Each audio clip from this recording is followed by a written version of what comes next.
Hey guys, I'm Austin. I'm going to be building some floating shelf brackets or some like a floating mantle for your fireplace. Let's say you redid your fireplace, you put new stone on it, you got your hearth.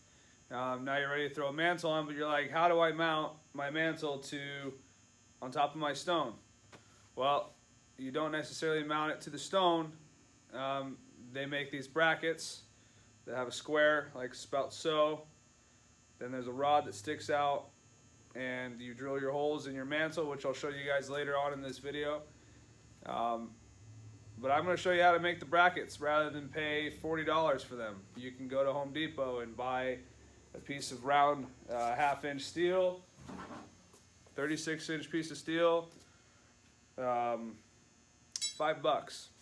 You can also, if you have some plate laying around or you know friends who are fabricators, some steel plate. This is what I have. It's not quite 1/4 inch, but it'll do the job. So let's get to it. So the beam that I'm using is a 4x6 beam I bought from Home Depot, 15 bucks. It was cheap, and it's gonna do the job. It's gonna make a nice beam mantle. I sanded it down. It's smooth, stained it. I'll get the camera over there in a little while here to show it. But I made my plates 2 inches wide and 4 inches long. The rod is going to have 3/4 of an inch on each side, and then the rod will be dead center. So that's plenty for me. I think that'll work fine. And then obviously I'm going to drill some holes. Haven't decided if I'm going to do 2. I'm kind of learning as I go here as far as what size and what kind of bracket to make. I'm not too sure if that's going to be overly insane, but I don't want them half of this because I feel like that would be really weak. Now I'm sure you're all wondering, how in the world am I going to anchor these without the mantle falling off? Because obviously a stud, it would have to line up with a stud, but then the bolts aren't really going to line up, the holes that I'm going to drill. So I'm going to use some snap toggles. The ones that I have, which I'm not sure if I'm going to use them, they're made by Hillman. It says that it holds up to 70 pounds in drywall for 1 anchor, so if I have 3 of them, then that should be enough to work.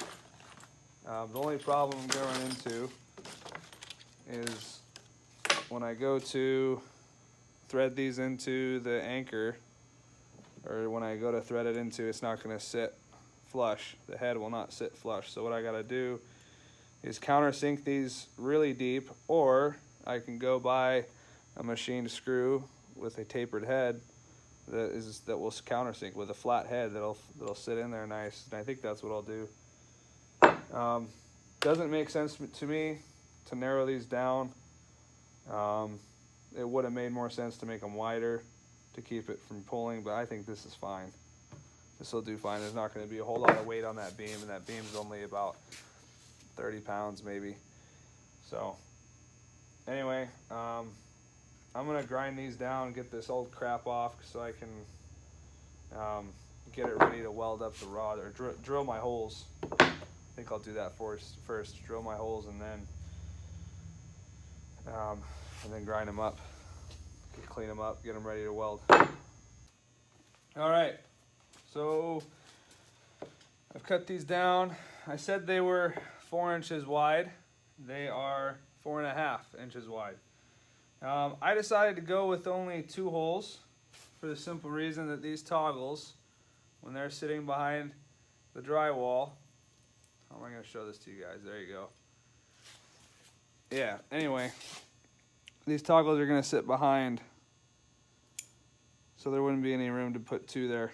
These toggles would interfere with each other unless I want it that way. But, you know, honestly, 2 is going to be enough per bracket. That's 140 pounds each, so that'll be plenty.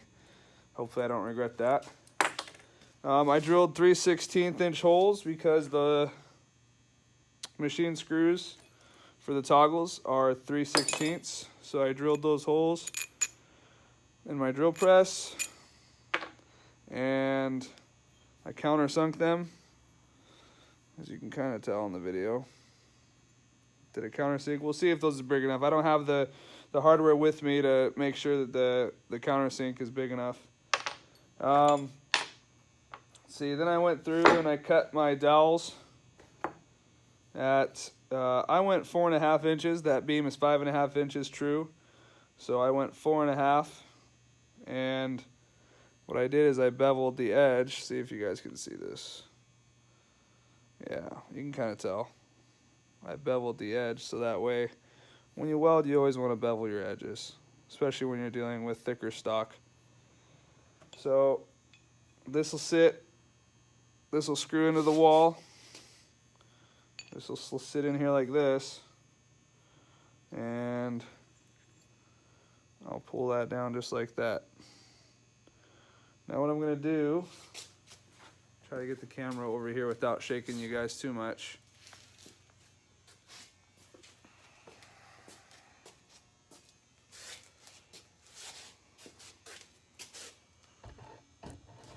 Okay, welcome to the vise.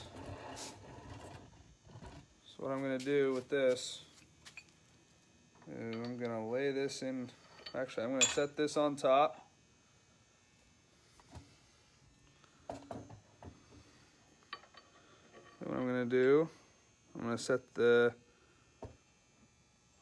set my dowel in here, and I'm going to tighten that down. I'll show you what that looks like in a second.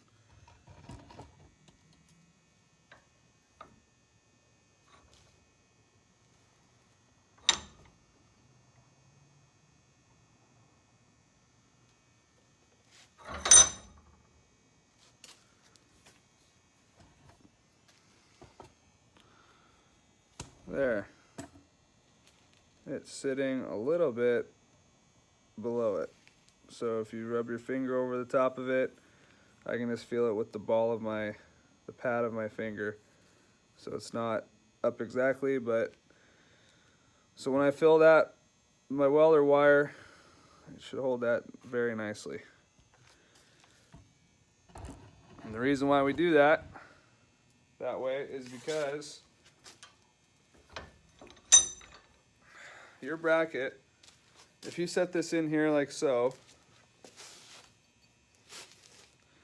and you decided you were just going to weld right here, you would have to like countersink your mantle side, because that beam isn't going to sit flush with that weld right there, because you're going to want your 1/2 inch hole to be dead nuts, 1/2 inch.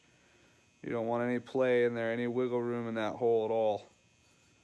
So you don't want to have to countersink that or mess with the wood there. So that's why you drill the hole and you weld on the back side, and then you grind it down if you want. I might grind a little bit, but not too much. It's going to press against the drywall anyway. So that's how I'm going to do this.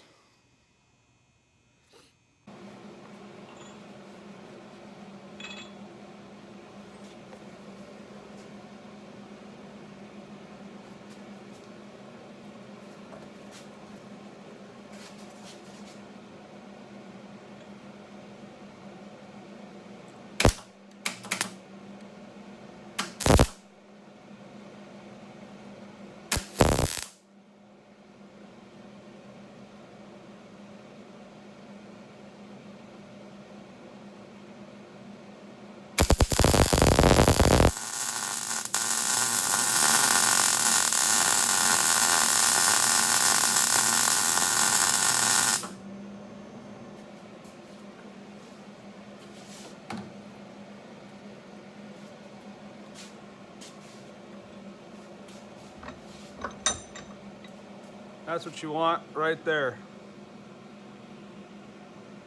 Beautiful melting. That sucker is not going anywhere.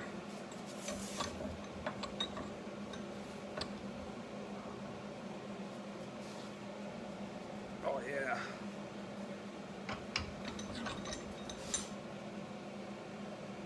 All right, that'll do.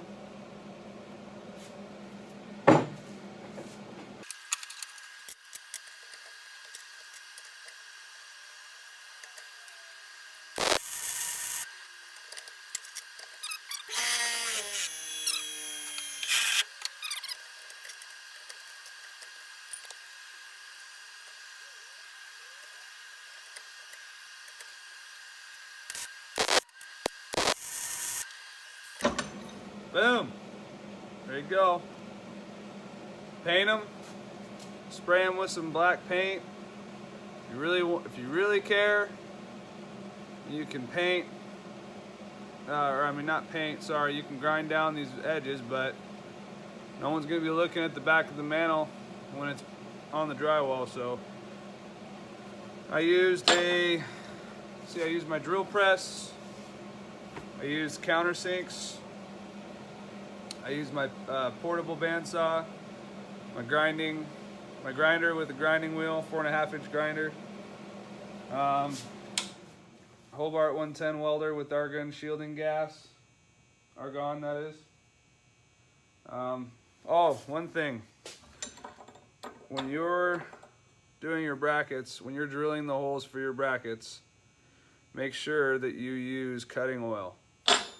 I don't have designated cutting oil for my drill press. I just use a waste bottle of 1030, or any other oil you have laying around. It works great, especially for those big holes. It made it easy job for the small 3/16 holes. Yeah. Anyway, that's how you make brackets that are normally $40 for 4 of them, which is ridiculous if you ask me, because this took only an hour and $5 because I had the scrap plate steel laying around. Anyway, have a good one.